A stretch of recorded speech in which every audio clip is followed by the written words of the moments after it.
नमस्कार।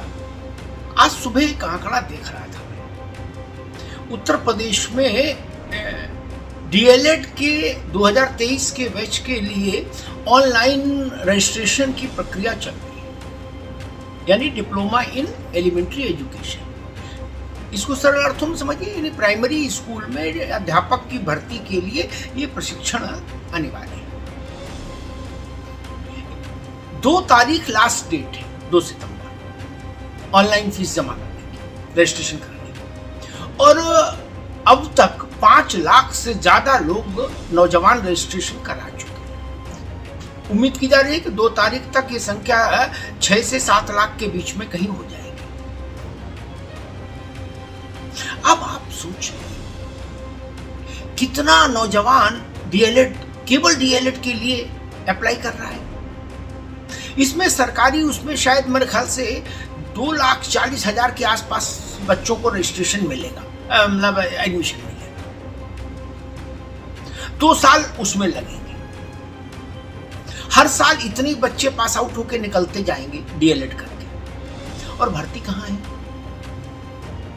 क्या आप सोच सकते हो कोई भर्ती ऐसी आ सकती इसमें 4 लाख 5 लाख बच्चा लग जाए? कहीं नहीं ना।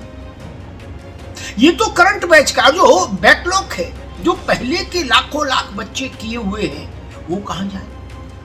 उनका सेटलमेंट नहीं हो पाता, तब तक अगला बैच निकल आता है। ये जो एक प्रक्रिया, और ये डीएलएड का ही मसला नहीं, ये बीएड का भी मसला है। बीएड में भी उत्तर प्रदेश में के लिए लाखों नौजवान बीएड किए हुए हैं,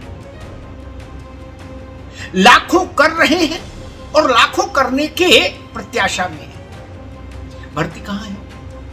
और जब से सुप्रीम कोर्ट का वो निर्णय आया कि प्राइमरी के अध्यापन के लिए बीएड के लोग आहत नहीं होंगे, उनको पात्रता हासिल नहीं होगी, तब से और स्थिति खराब हो गई। वैसे ही विकट बेरोजगारी थी, अब और बेरोजगारी हो गई।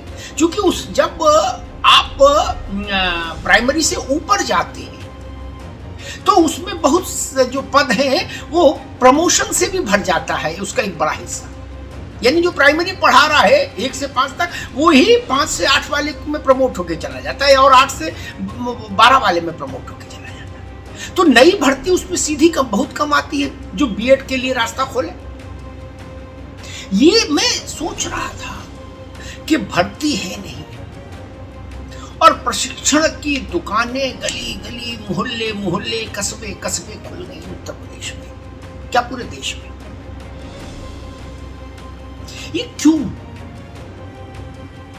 पिछले 4-5 वर्षों से उत्तर प्रदेश में यहां तक मुझे स्मरण है कोई भर्ती नहीं आई, नहीं अध्यापन की, प्राइमरी में या उससे ऊपर। और जो कुछ पुरानी भर्तियां हुई भी, वो अदालतों में लटक गई जाके। कहीं आरक्षण का मसला, कहीं क्षैतिज आरक्षण, कहीं ऐसा आरक्षण, कहीं वैसा आरक्षण, कहीं सवाल गलत पूछ लिया, कभी कॉपी गलत जांच दी, तो कुल मिला के भर्तियां अटक गई, लटक गई, भटक गई, और नई भर्तियां ही नहीं बढ़ी।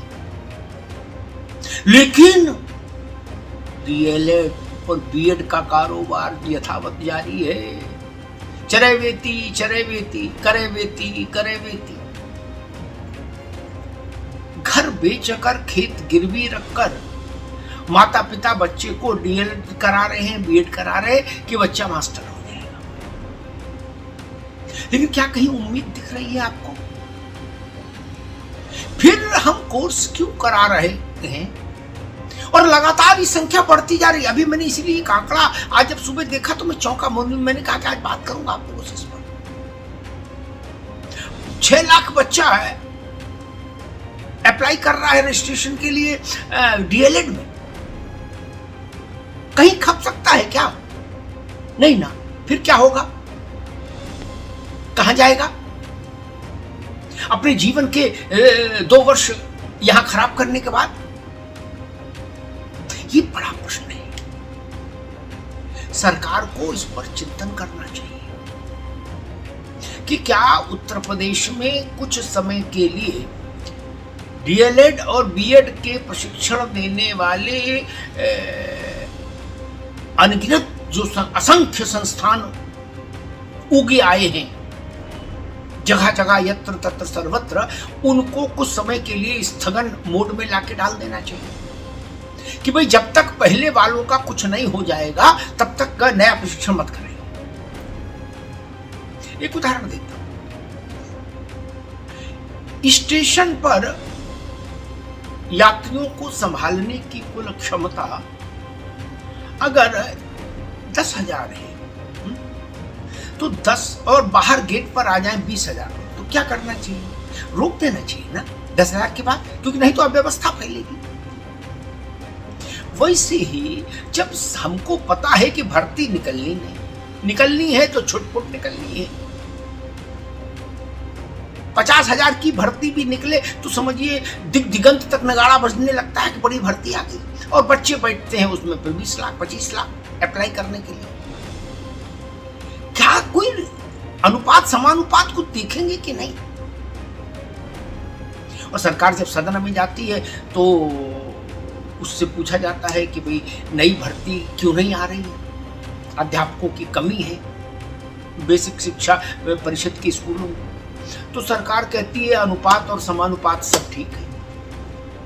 ये अनुपात समानुपात कैसे ठीक हो जाता है? क्योंकि वो उसमें शिक्षा मित्र और अनुदेशकों को भी जोड़कर अध्यापक बना देती है कागज के लिए। और जैसे ही सदन के बाहर बात होती है वो कहती भाई ये अध्यापक थोड़ी ना, ये शिक्षा मित्र है, ये अनुदेशक है, इनको 10,000 मिलेगा, इनको 9,000 मिलेगा, 8,000 मिलेगा, पूरा वेतन कैसे मिल जाएगा?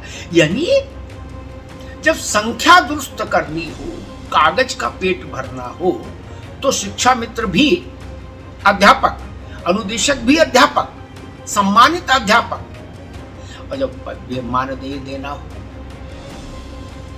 तो दिहाड़ी मजदूर से भी कम या दिहाड़ी मजदूर के समतुल्य। क्या अब वो समय नहीं आ गया कि उत्तर प्रदेश में विशेष रूप से बेसिक शिक्षा से जुड़ी इन तमाम अव्यवस्थाओं का